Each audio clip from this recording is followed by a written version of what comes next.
क्या आप घंटों तक पढ़ाई करते हैं लेकिन उसके बावजूद भी आपके मार्क्स ज्यादा नहीं आ पाते हैं? जितनी आप उम्मीद लगा के बैठते हैं कि इतना मार्क्स आ जाएगा, उतना मार्क्स आपका नहीं आ पाता है। क्या आप एग्जाम हॉल में पढ़ा हुआ भूल जाते हैं? किसी क्वेश्चन का आंसर आपको मात्र आधा ही याद रह जाता है या किसी क्वेश्चन का आंसर आप बीच से ही भूल जाते हैं? अगर ऐसा है तो आप पढ़ाई में ये 5 कॉमन मिस्टेक कर रहे हैं जिसके कारण आपको पढ़ाई में सफलता नहीं मिल रही है। और अगर आप यही गलती है, यही 5 मिस्टेक्स करते रहोगे तो आपकी सारी मेहनत बेकार हो जाएगी। मैं आपको इस वीडियो में बताने वाला हूं वो 5 कॉमन मिस्टेक्स जो लगभग अधिकतर स्टूडेंट करता ही है, जिसके कारण उन्हें कड़ी मेहनत के बाद भी सफलता नहीं मिलती है, ज्यादा मार्क्स वे नहीं ला पाते हैं। अगर आप इन गलतियों में सुधार कर लेते हैं तो आपको पढ़ा हुआ भूल जाने की जो प्रॉब्लम है वो प्रॉब्लम भी दूर हो जाएगी। तो इस वीडियो को लास्ट तक जरूर देखना दोस्तों, क्योंकि ये वीडियो आपके लिए बहुत ही ज्यादा इंपॉर्टेंट है। इंपॉर्टेंट इसलिए है क्योंकि सफलता तभी मिलती है जब हम अपनी गलतियों में सुधार करते हैं, अपनी गलतियों को स्वीकार करते हैं और उसे बेहतर बनाने की कोशिश करते हैं। मैं उम्मीद करता हूं दोस्तों कि इस वीडियो को लाइक करके आप अन्य दोस्तों के साथ, फैमिली फ्रेंड में शेयर जरूर कर देंगे। मिस्टेक नंबर 1, रट्टा मारने की गलती।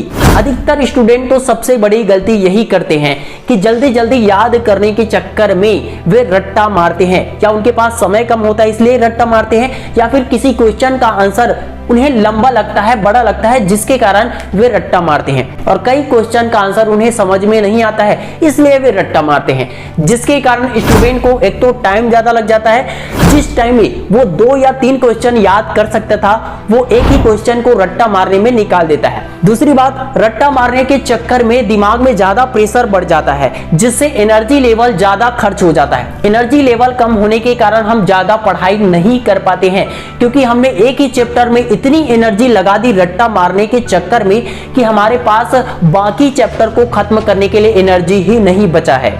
रट्टा मारने के फायदे कम है और नुकसान ज्यादा है। रट्टा मारने से आप शॉर्ट टाइम के लिए किसी चीज को याद तो कर सकते हैं लेकिन लॉन्ग टाइम के लिए वो भूल जाता है, इसलिए एग्जाम के टाइम में आपका पढ़ा हुआ आपके दिमाग से मिट जाता है। याद करने का सही तरीका है, पहला तरीका है कॉन्सेप्चुअल लर्निंग पर फोकस करना।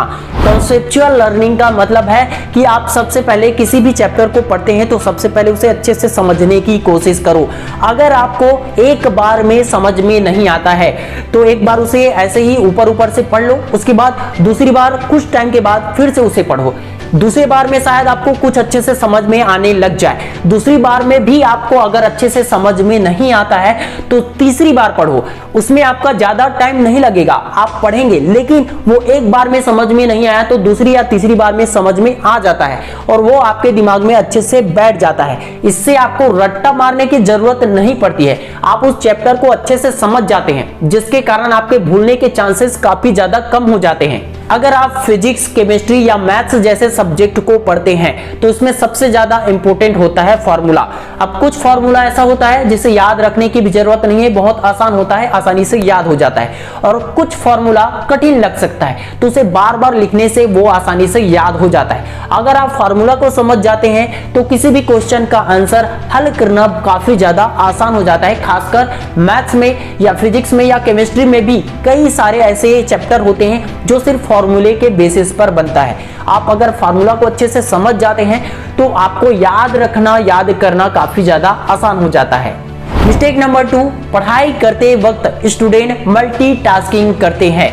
कई स्टूडेंट पढ़ाई करते करते अपने दिमाग में कुछ और ही थॉट्स चलाते रहते हैं, किसी और के बारे में सोचते हैं या किसी चीज के बारे में सोचते हैं। या कई स्टूडेंट पढ़ाई करते वक्त बीच बीच में मोबाइल को चेक करते रहते हैं, नोटिफिकेशन को चेक करते रहते हैं, सोशल मीडिया चेक करते रहते हैं, जिसके कारण भी उनका पढ़ाई में फोकस नहीं बन पाता है। वैज्ञानिकों ने दिमाग में रिसर्च किया है और उन्होंने ये प्रूफ किया है कि हमारा दिमाग मल्टीटास्किंग के लिए बना ही नहीं है। यदि हम एक ही समय में एक ही काम करते हैं तो उसमें हमें ज्यादा बेहतर तरीके से रिजल्ट देखने को मिलता है। मल्टीटास्किंग करके आप पढ़ाई तो कर लेंगे लेकिन ज्यादा मार्क्स नहीं ला पाएंगे, आपको पढ़ा हुआ भूल जाएगा या फिर बहुत ही एवरेज मार्क्स आएगा। पढ़ाई को पूरे फोकस के साथ करने के लिए डिस्ट्रैक्शन फ्री माहौल बनाओ। पढ़ाई करने बैठने से पहले अपने जो भी जरूरी काम है उन बाकी काम को निपटा लो पहले, सबसे पहले। उसके बाद जब आप पढ़ाई करते हो, पढ़ाई करने बैठते हो तो सिर्फ पढ़ाई में ध्यान ध्यान दो। और एक काम और करना है, जब आप पढ़ाई करने बैठते हैं तो अपने कान में कुछ लगा लीजिए जिससे आपको बाहर की आवाजें सुनाई ना दे, या अपने कान को बांध लीजिए, रुई डाल लीजिए जिससे आपको बाहर की आवाजें सुनाई ना दे और आप पूरे फोकस के साथ पढ़ाई कर पाए। आप हर चीज के लिए एक टाइम टेबल फिक्स कीजिए कि मुझे इस टाइम पर मोबाइल चलाना है, इस टाइम पे पढ़ाई करना है, इस टाइम पे ये काम करना है, इस टाइम पे ये काम करना है। टाइम टेबल फिक्स करने की वजह से आप मोबाइल भी चला लेंगे, सोशल मीडिया भी चला लेंगे, किसी और से बात करना है वो भी कर लेंगे और आप पढ़ाई भी पूरे फोकस के साथ कर पाएंगे। मिस्टेक नंबर 3, नोट्स को ना बनाना या फिर गलत तरीके से नोट्स बना। बहुत से स्टूडेंट नोट्स बनाते ही नहीं है और कई स्टूडेंट नोट्स तो बनाते हैं लेकिन गलत तरीके से नोट्स बनाते हैं जिसका उनको काफी ज्यादा नुकसान होता है। देखो, अगर आपने नोट्स बनाया है तो काफी हद तक नोट्स बनाते वक्त ही दिमाग में छप जाता है, जो कुछ ना कुछ पॉइंट याद रह ही जाता है और जब आप उसे दोबारा पढ़ते हैं तो जल्दी जल्दी याद होता है और लंबे समय तक के लिए याद रह जाता है। लेकिन अगर आपने किसी चैप्टर को सिर्फ और सिर्फ पढ़ा है, उसे लिखा नहीं है, तो याद रहने के चांसेस बहुत कम हो जाते हैं। नोट्स बनाने का भी तरीका होता है।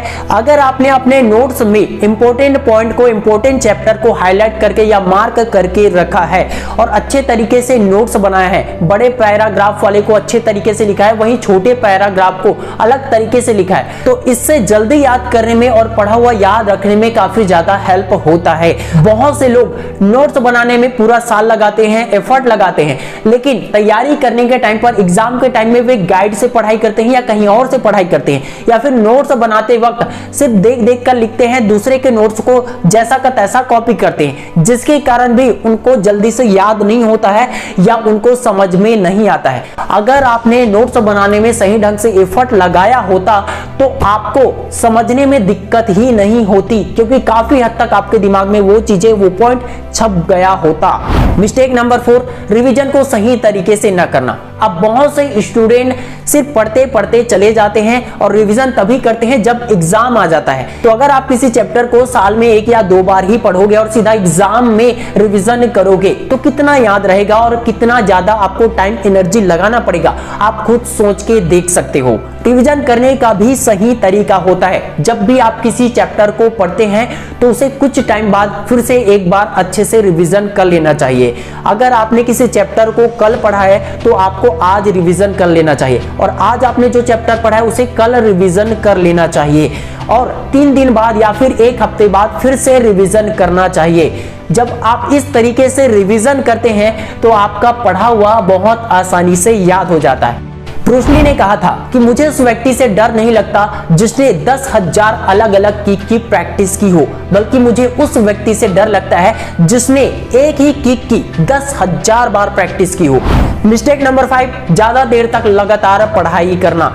देखो दोस्तों, बहुत से स्टूडेंट को यही गलतफहमी है कि अगर कोई टॉपर स्टूडेंट है या कोई ज्यादा मार्क्स लेकर आता है तो इसका मतलब यह है कि वो 8-8, 10-10 घंटे पढ़ाई करता होगा।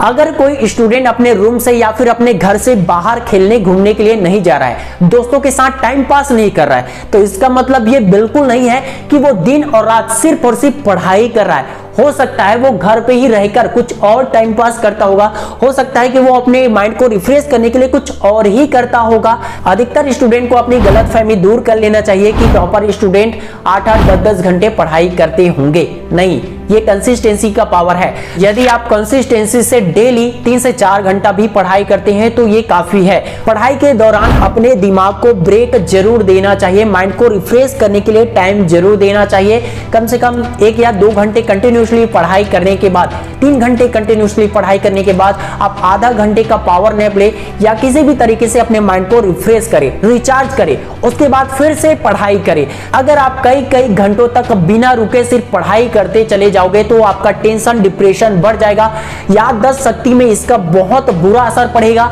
इसलिए जब आप एग्जाम देने जाओगे तो सब कुछ भूल जाओगे, कुछ याद रहेगा और कुछ याद नहीं रहेगा, कई चीजें बिल्कुल ही भूल जाएगा। तो आपको इस बात का ध्यान रखना चाहिए। आपको अपने माइंड को भी रिलैक्स करना उतना ही ज्यादा जरूरी है जितना ज्यादा जरूरी है आपका पढ़ाई करना।